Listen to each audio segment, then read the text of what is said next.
ఇక్కడ train break దగ్గరికి వచ్చినాం. ట్రైన్ బ్రేక్ కాదరా, ఫ్లైట్ బ్రేక్. ట్రైన్ బ్రేక్ కాదరా, ఫ్లైట్ బ్రేక్.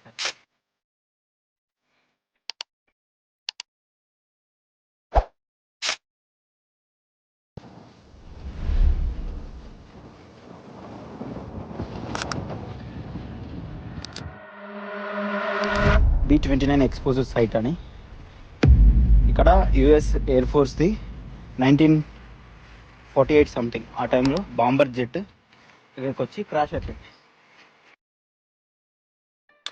కానీ దాంట్లో 13 మెంబర్స్ క్రూ చనిపోయారు. మనం ఇప్పుడు సైట్ దగ్గరనే ఉన్నాం.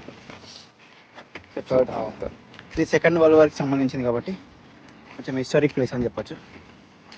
సో ఇక్కడ చూడండి, ఫ్లైట్ బ్రేక్. ఇక్కడ ఉండే ఎక్స్ట్రీమ్ వెదర్ కండిషన్స్ వల్ల పైలట్స్ వెదర్ని కరెక్ట్గా ప్రిడిక్ట్ చేయలేకపోయారు. ఆ ఆల్టిట్యూడ్ తక్కువైన కొద్దీ వాళ్ళు దాన్ని చూసుకోలేకపోయారు. ఫాగీ వెదర్ ఉండే, దీనివల్ల ఆ టెరెన్ కూడా వాళ్ళకి అర్థం కాలేదు. అందుకే వీళ్ళు డైరెక్ట్ క్రాష్ అయిపోయారు మౌంటైన్స్కి.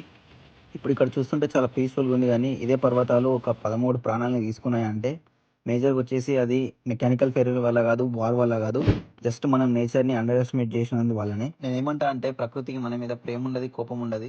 కాకపోతే మనం దానికి రెస్పెక్ట్ ఇవ్వకపోతే మాత్రం మనకి లెసన్స్ నేర్పించి మనల్ని హంబల్ చేస్తుంది.